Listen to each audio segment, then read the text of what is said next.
Cordial saludo. A continuación realizaremos la explicación acerca del artículo Investigación experimental sobre un sistema compacto de deshumidificación de aire fresco basado en una bomba de calor con revestimiento de secante. Mi grupo está conformado por Juliana Benavides, Juan David Gutiérrez y Valentina Martínez.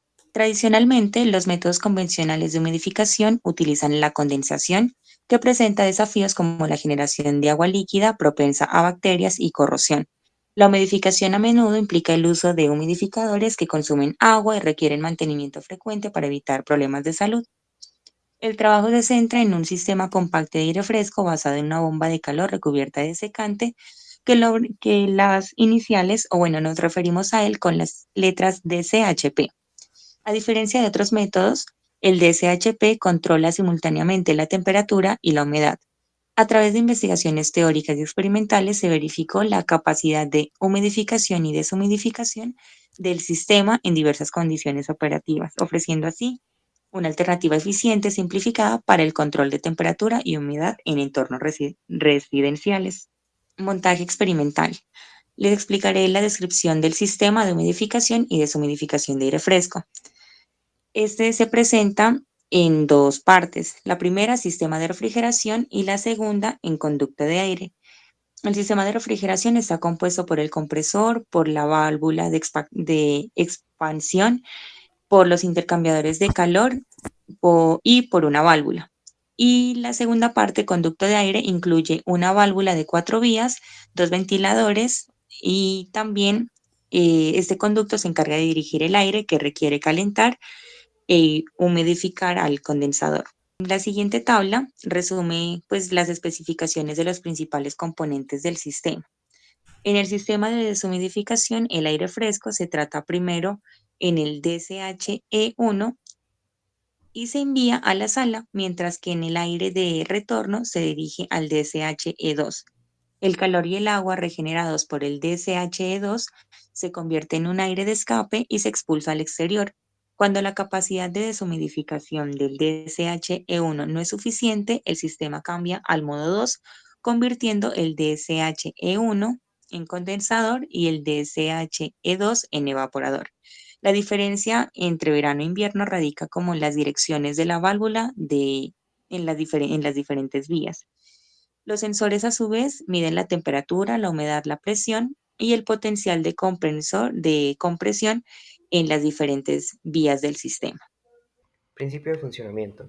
Los estados del aire durante el funcionamiento del sistema se demuestran en la figura 3. Bajo condiciones de verano, el estado de aire fresco está en el punto 2 y se convierte en el aire de suministro punto 1, después de haber sido enfriado y deshumidificado por el DCHE. El estado de aire del retorno se encuentra en el punto 4 y se convierte en el aire de escape punto 3, después de fluir a través del DCHE para regenerarlo. En condiciones invernales, el estado del aire fresco es el punto 5 y se convierte en el aire de suministro estado 6, después de calentarse y humidificarse por el DCHE.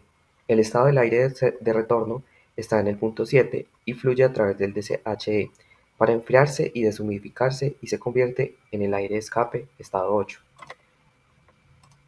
Diseños experimentales para validar el rendimiento del sistema de humidificación y deshumidificación de aire fresco.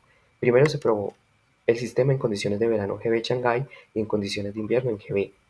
El sistema se instaló en una sala de pruebas psicométricas para poder ajustar la temperatura y la proporción de humedad del aire interior y exterior. En condiciones invernales, el método de prueba es el mismo que en condiciones de verano. Índices de rendimiento. En condiciones de verano, el desempeño del sistema experimental se evalúa mediante principalmente tres parámetros: eliminación de humedad, la capacidad total durante el proceso de humidificación y el coeficiente de rendimiento de deshumidificación. Los parámetros anteriores se pueden calcular mediante las fórmulas de la 1 a la 4 como se muestra en la imagen. La tasa promedio de deshumidificación por hora se puede calcular mediante la eliminación promedio de humedad de E como se muestra en la ecuación número 5. En condiciones invernales, el rendimiento del sistema experimental también fue evaluado por tres parámetros: humidificación promedio, la capacidad total durante el proceso de humidificación y el coeficiente de rendimiento de humidificación. Los parámetros anteriores se pueden calcular mediante las fórmulas de la 6 a la 9, como se muestra en la imagen. La tasa promedio de humidificación por hora se puede calcular mediante la humidificación media HU, que es la ecuación número 10. Esta relación de entalpía y humedad del aire Se puede calcular mediante la temperatura y humedad relativa del aire de la carta psicométrica. Ok, para poder explicar los resultados y la discusión es importante tener presentes las siglas COP, que es coeficiente de rendimiento, GB, que es el estándar nacional chino en Shanghái, DCHE, que es el intercambiador de calor recubierto de desecante. Estas son las condiciones en las cuales se llevó a cabo el experimento. Se establecen las condiciones de aire en verano y en invierno conforme a la GB. En exteriores tenemos unas temperaturas de bulbo seco de 35 grados Celsius en verano, 7 grados Celsius en invierno. Y temperatura de bulbo húmedo, 28 grados Celsius en verano, 6 grados Celsius en invierno. Se establece también una humedad relativa de 59.1 en verano y 86.8 en invierno. De la misma forma se realiza en exteriores, donde las temperaturas de bulbo seco serán 27 y 20 grados Celsius respectivamente, y bulbo húmedo 21.2 y 14.5 respectivamente, con una humedad relativa en interiores de 60 y 55.2 respectivamente. También se establece un caudal de aire fresco de 350 metros cúbicos por hora y un caudal de aire reciclado de 350 metros cúbicos por hora. El periodo de intercambio va a ser de 180 segundos. En condiciones de verano de GB en Shanghái se llevan a cabo los procesos de deshumidificación y de regeneración. Esta gráfica nos expresa la temperatura de salida del aire, la temperatura de evaporación en color azul, la temperatura de condensación en color rojo y, por último, la relación de humedad en el aire de salida en color verde. Para lo cual, la temperatura de aire de salida al principio del proceso es alta y luego disminuye lentamente. La relación de humedad del aire de salida alcanza repentinamente el punto más bajo y luego comienza a aumentar lentamente. Esto se debe a que el DCHE acaba de cambiar de condensador a evaporador. La temperatura de DCHE como condensador es alta y el desecante recubierto sobre el DCHE se seca. A medida que el refrigerante enfría la temperatura del DCHE, se recupera su capacidad de refrigeración y de deshumidificación. A medida que se produce la deshumidificación, el desecante capta cada vez más agua y la capacidad de deshumidificación del DCHE es cada vez menor. Por lo tanto, la proporción de humedad del aire de salida aumenta en el siguiente proceso de deshumidificación. En cuanto a la regeneración, la proporción de humedad alcanza el punto más alto y luego disminuye. Esto se debe a que el DCHE acaba de pasar de evaporador a condensador, donde la temperatura es baja y el desecante recubierto del DCHE está lleno. A medida que el refrigerante calienta el DCHE, se recupera la capacidad de calentamiento y humidificación.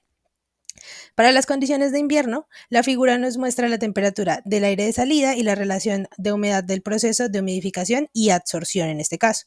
La tendencia de la temperatura del aire de salida y la relación de humedad en el proceso de humidificación es similar al proceso de regeneración en condiciones de verano.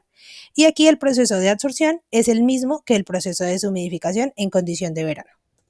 En la siguiente figura podemos ver los efectos de la frecuencia del compresor. Se puede observar que con el aumento de la frecuencia del compresor, el consumo de energía del compresor aumenta bruscamente. La tasa media del deshumidificador del sistema aumenta lentamente, lo que se traduce en una disminución del coeficiente del rendimiento.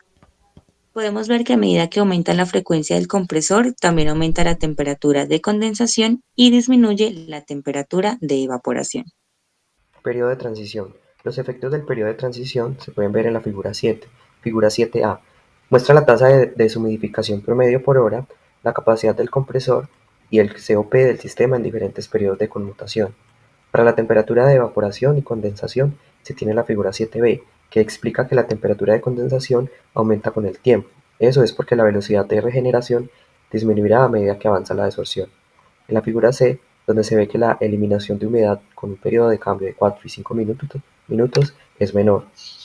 Está determinado por dos factores. El primero, la velocidad de absorción disminuirá a lo largo del tiempo en un determinado periodo de deshumidificación.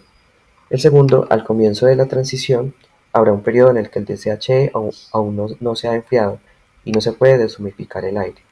La temperatura del aire de salida para diferentes periodos de conmutación se muestra en la figura 7D. La temperatura del aire de salida disminuye con el tiempo de conmutación más largo. Finalmente presentaremos las conclusiones, para las cuales se encontró que el sistema puede funcionar eficientemente en las condiciones tanto de verano como invierno de GB en Shanghái.